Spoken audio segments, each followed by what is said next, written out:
Hello all, welcome to my YouTube channel. So in today's video we are going to discuss about Azure SQL Database, high availability and disaster recovery options. So as you can see in this particular image, I have mentioned few terminology here like business continuity, and the business continuity has three pillars: availability, high availability and disaster recovery. So these all the concepts is used to achieve the high availability and disaster recovery for our SQL database. So that's what we are going to discuss in this particular slide, in this particular video. So let's understand what is business continuity. The business continuity itself, explanatory itself. Business continuity is proactive way to ensure mission critical business operation continue during a disruption or in an event of disaster. What does it mean basically? Let's take an example here for Amazon websites. Whenever you logged into Amazon site, you will not see the site is down or something goes wrong with the site. It's always up and running. So it means the Amazon has configured in some way like the application, the site is always up and running by 24/7. That's something called a business continuity. Like if anything happened with your application or with your infra, but your application should not be down, that is called a business continuity, which we have to achieve.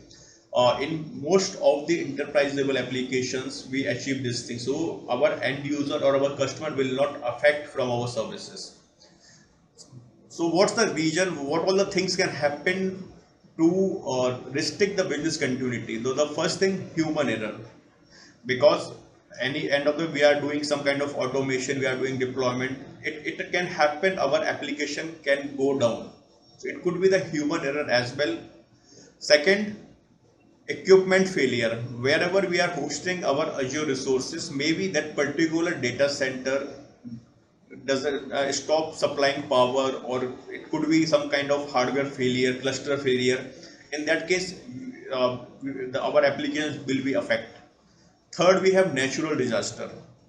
Natural disaster means some kind of flood it happened, then maybe the complete data center goes down. In that case, our application will go down.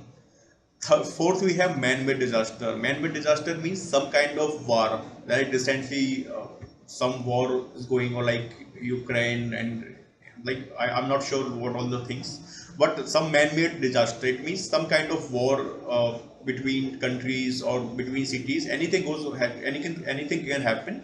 So in the case of man-made disaster also, our application can stop working. So to achieve all these things, we want our applications should always be up and running. For that purpose, we configured, we achieve the concept of business continuity. And under business continuity, we have these options like availability, high availability, and disaster recovery scenario, which we configured. So let's move to the another slide.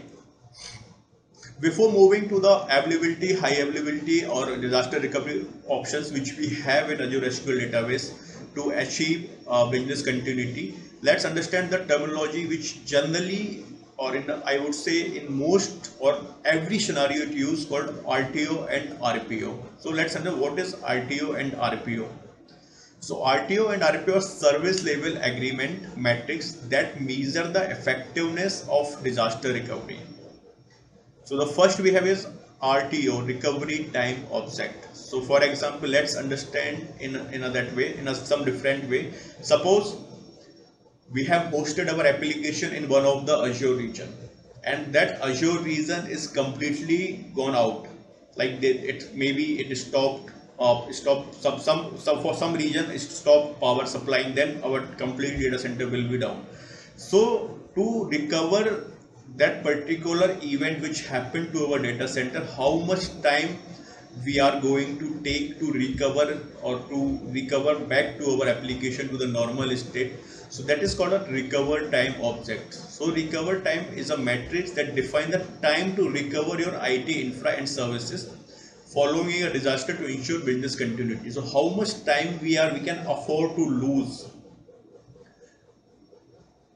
Second, we have RPO, recovery point object. So a recovery point object is a measure of maximum tolerance amount of data that business can afford to lose during a disaster.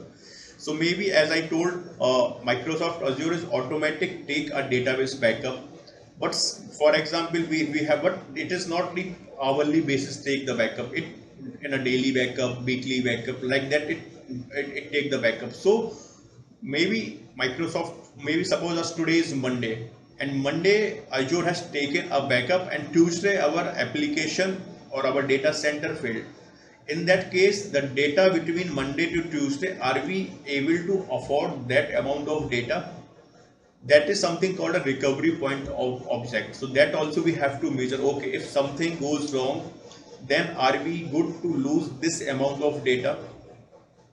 So based on RTO and RPO metrics, we generally configured our achieve our business continuity for our applications.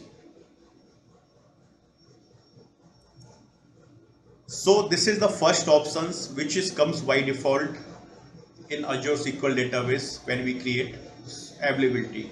So Azure SQL database comes with a core resiliency and reliability promise that protect it against software or hardware failure. Like something goes wrong with particular data center, Microsoft is assure us your data will not lose because they will take the DB backup.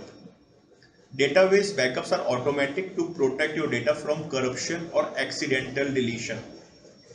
And it, as we know, it's a platform as a service that Azure SQL Data Service provides the availability of 99.99%. So it means point some percent data still we can lose.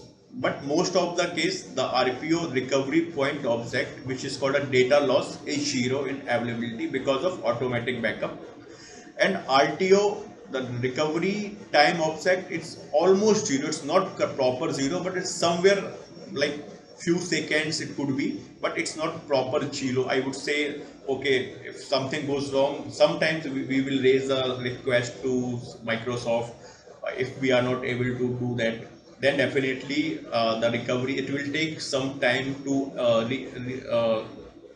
come back to the normal state. So that means it's not almost zero, but it's not proper zero, but it almost zero. It sometimes takes few seconds also to take the DB backup, and it's a backend process which Microsoft does in case of any event failure.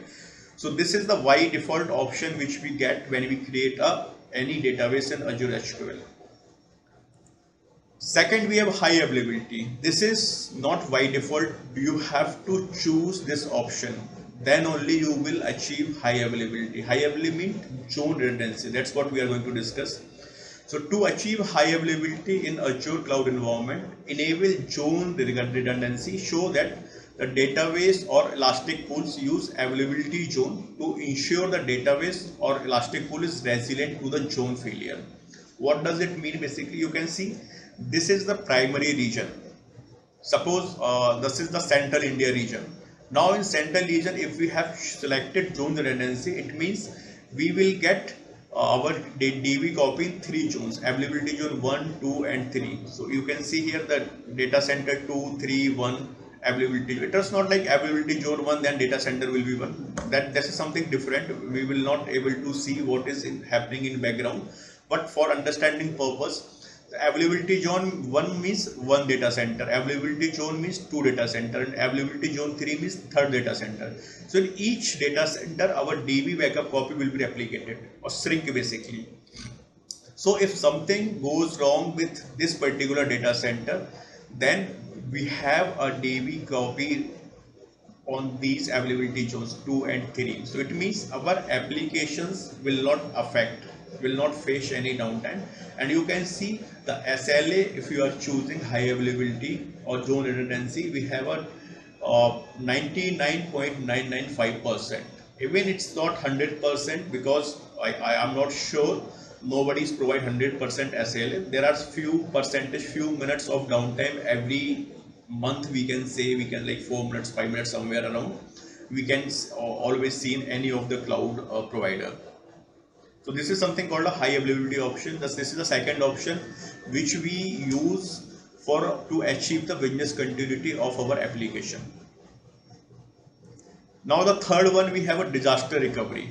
So disaster recovery means the complete Azure region. Like for example, our central India region itself is getting down. Like all the data centers if we have also configured high availability in central India region, but if the complete region is facing outage, then how we will continue, uh, like basically how our application will work in continuously, like it will not affect anything in case of disaster recovery. For that purpose, we have two options which we configured for Azure SQL database: active geo-replication and failover group. So these basically active geo-replication and failover group, these are the options which is provided to configure the disaster recovery, and this is not configured by Microsoft. You have to make your strategy how you want to configure disaster recovery scenario for your application. Either you will choose the option of active geo replication, or you will choose the option of failover group.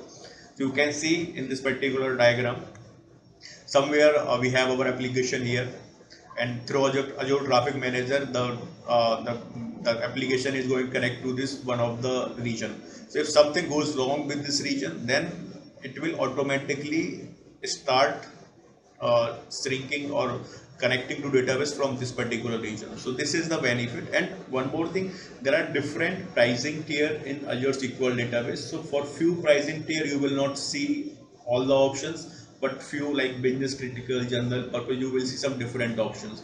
So based on your requirement, you have to always choose the business pricing tier for your Azure SQL database. In coming videos, I will make a separate video for active geo replication and separate video for failover group as well. And one more thing, as you can go like as much as feature you utilize for your application, that much amount of money you have to pay to the Azure. But if you are like availability, there may be pricing will be little low. For high availability, pricing will be high. Disaster recovery, pricing will be high, because obviously you are utilizing the service in two regions, so every region will cost you. So always think about cost perspective and the applications. Based on that, you have to configure the business continuity scenario for your application. So I hope it's clear. That's all for today. See you next video. Thank you so much.